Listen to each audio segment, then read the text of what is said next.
Pansus Hak Angket KPK menyayangkan tindakan aksi massa yang dinilai tidak patuh pada aturan dan bersikap arogan. Pansus meminta masyarakat untuk memberikan kesempatan kepada Pansus untuk menjalankan tupoksi untuk bersama-sama memberantas korupsi.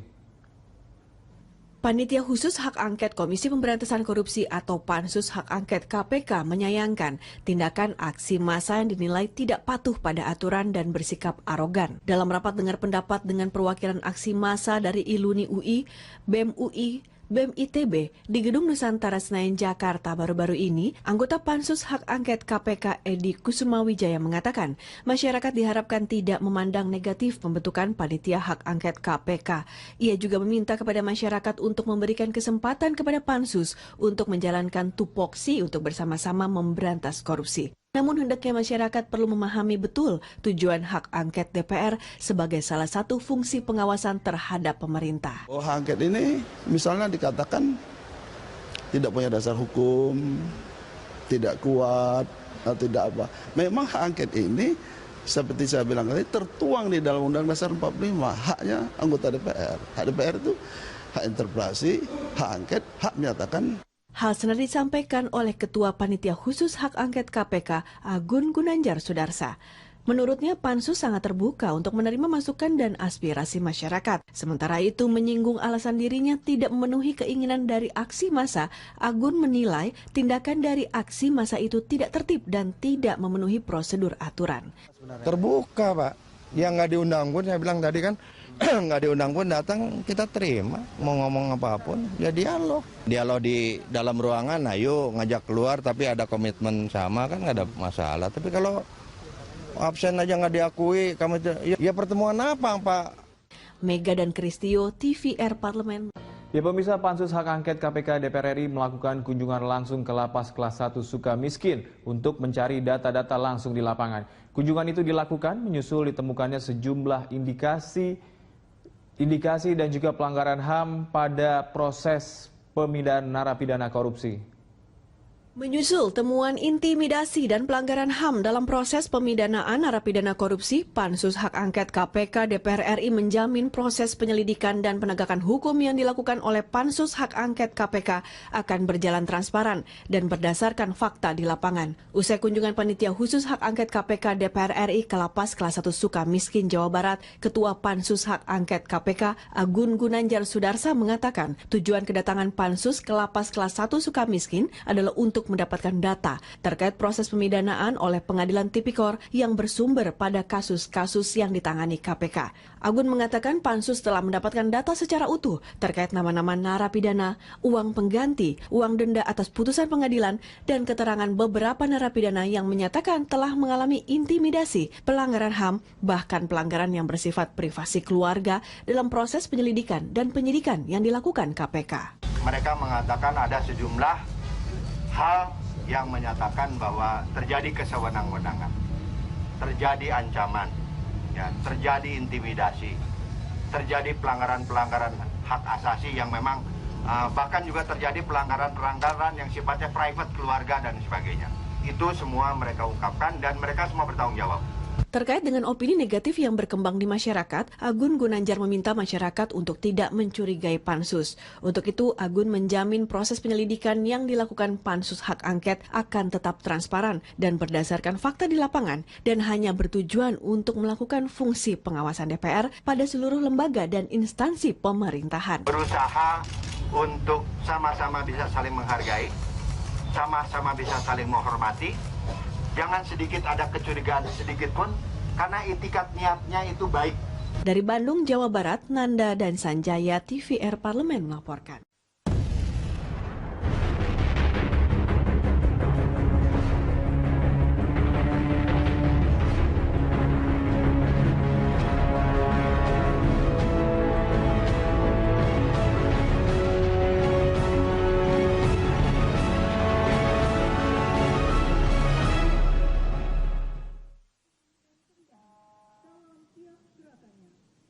Presiden Joko Widodo memberikan instruksi khusus kepada seluruh jajaran Kepolisian Negara Republik Indonesia pada peringatan Hari Bayangkara ke-71 di Silang Monas, Jakarta Pusat. Ada 5 instruksi khusus yang diamanatkan Jokowi kepada institusi Polri menyangkut perbaikan manajemen internal untuk mengikis budaya koruptif dan arogansi, profesionalisme hingga soliditas. Fenomena globalisasi, demokratisasi dan kemajuan teknologi informasi menurut Jokowi mempengaruhi situasi keamanan dan ketertiban masyarakat. Sebab banyak teroris menggunakan teknologi internet untuk belajar kekerasan. Belum lagi kebebasan berdemokrasi acap kali disusupi oleh kelompok ideologi radikal yang bisa mengancam masa depan bangsa. Untuk itu, Jokowi meminta Polri tetap profesional menjaga nilai-nilai kebinekaan yang menjadi kodrat bangsa Indonesia. Sementara itu, Kapolri Jenderal Tito Karnavian mengatakan institusi Polri merupakan organisasi kepolisian terbesar kedua di dunia setelah Tiongkok. Tercatat ada sekitar 400.000 lebih anggota Polri yang tersebar sampai ke pelosok desa hingga institusi Polri merupakan organisasi paling ekstensif di Indonesia. Terpisahnya institusi Polri dari organisasi ABRI merupakan buah dari bergulirnya reformasi 1998 dan diperkokoh instruksi Presiden nomor 2 tahun 1999 di era Presiden B.J. Habibie.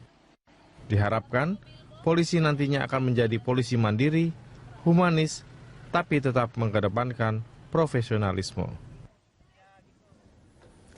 Mewujudkan Polri modern itulah topik dialog jurnal pagi hari ini, dan Presiden Joko Widodo dalam amanatnya kemarin di perayaan HUT Bayangkara ke-71 menekankan soal perbaikan manajemen internal hingga profesionalisme dan soliditas internal Polri.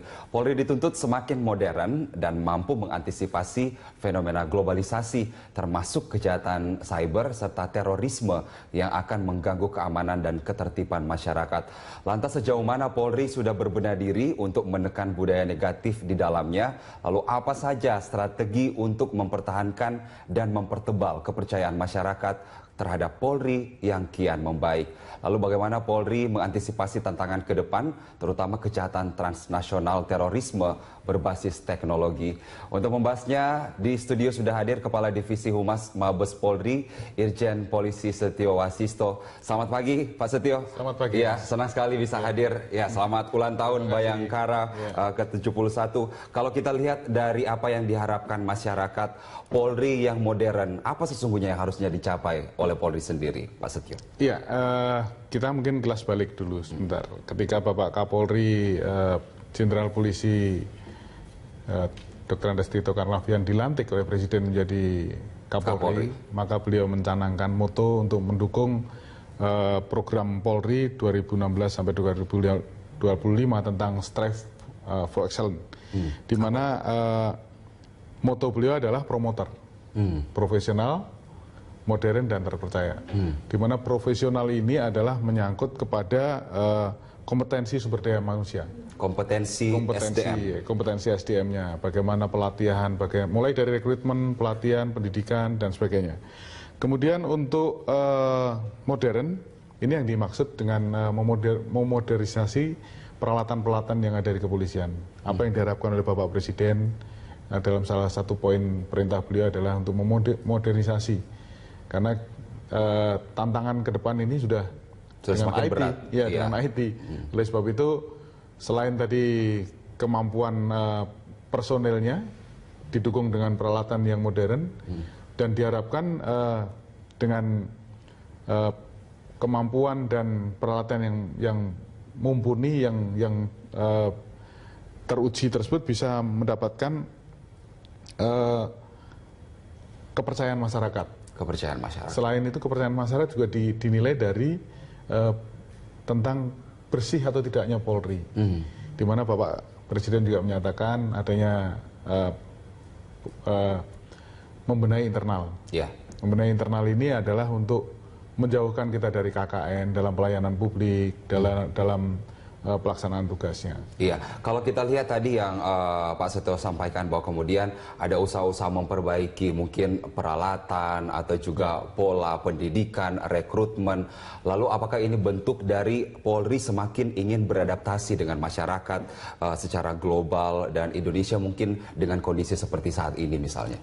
Iya, pasti Mas, bahwa Polri ada di tengah-tengah masyarakat. Oleh sebab itu kita juga mengantisipasi perkembangan masyarakat. Kalau kita ketahui sekarang masyarakat kita sudah hari-hari sudah menggunakan teknologi informasi, maka kita juga harus ikut gitu. Polisi harus karena sama seperti masyarakat. kejahatan yang terkait dengan teknologi informasi semakin marak. Mulai dari kejahatan transnasional dengan kejahatan dengan kelompok di luar negeri, kejahatan masalah keuangan mulai dari kartu kredit, kemudian email dihack, kemudian macam-macam. Kejahatan semakin tidak terduga kejahatan cyber, betul. Dan kalau kita lihat, apakah kemudian ini juga menjadi penentu bagi Polri untuk mengubah pola rekrutmen, bahwa kemudian dulu mungkin mencari polisi yang bisa menegakkan hukum misalnya di jalan raya, tapi saat ini adalah polisi yang direkrut adalah profesional di berbagai bidang, termasuk dalam hal kejahatan cyber itu sendiri misalnya. Itu salah satunya. Salah satu. Tetap kita mempunyai standar rekrutmen, di mana standar rekrutmen ini sudah baku. Jadi seperti apa yang harus dipenuhi untuk seseorang menjadi polisi. Tetapi apabila yang bersangkutan mempunyai kemampuan menggunakan teknologi informasi, itu merupakan nilai plus. Dan memang kita beberapa waktu yang lalu juga merekrut khusus untuk Polri yang memang akan mengawai. Karena baru-baru ini Polri sudah resmikan ada 3 direktorat dan biro baru. Yang pertama Direktorat Cyber di Barreskrim, kemudian Direktorat Keamanan Khusus di Baintel Kampolri, dan 1 biro di Humas Polri, yaitu multimedia. Oke, Pak Setio, kalau kita lihat kemudian gebrakan istilahnya begitu ya yang dilakukan oleh Kapolri saat ini adalah semakin terbuka terhadap masyarakat, menjawab apa yang diharapkan oleh masyarakat, termasuk Polri yang hadir di tengah masyarakat yang Bapak sampaikan tadi, dalam keramahan itu sendiri, bahwa polisi memberi kenyamanan untuk masyarakat. Seperti apa kemudian pola rekrutmen itu sendiri diejawantakan, bahwa polisi yang hadir adalah polisi yang tidak militeristik misalnya, tidak menakutkan untuk masyarakat? Ya, dari awal pola rekrutmen kami sekarang ini adalah lebih mengarah kepada sivilian. Karena sejak Polri dipisah dengan TNI, maka kita menjadi civilian police.